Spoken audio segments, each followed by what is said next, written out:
Terima kasih Anda masih bersama kami di Kompas Petang. Saudara Ketua Umum Partai Gerindra sekaligus bakal Capres Prabowo Subianto bersilaturahmi temui Persatuan Purnawirawan Polri. Prabowo bilang banyak belajar dari pertemuan itu. Prabowo sowan didampingi Wakil Ketua Dewan Pembina Gerindra Muhammad Iriawan yang juga Purnawirawan Polri. Kehadiran Prabowo disambut mantan Kapolri era 2008 hingga 2010 sekaligus Ketua Umum Persatuan Purnawirawan Polri Bambang Hendarso Danuri. Prabowo bilang dari pertemuan itu ia membahas kunci kebangkitan negara. Jika ingin jadi negara maju adalah seluruh bangsa, terutama antar elit bisa kerjasama dan rukun.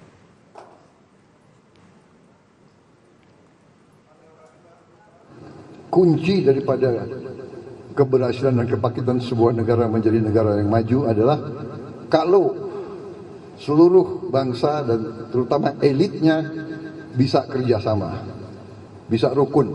Jadi ini gampang diucapkan, sulit dilaksanakan, tapi kita harus berupaya.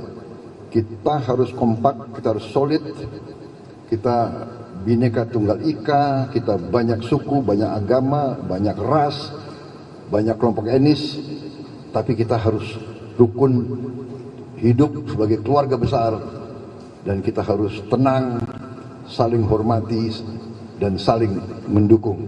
Saya kira itu hasil saya hari ini.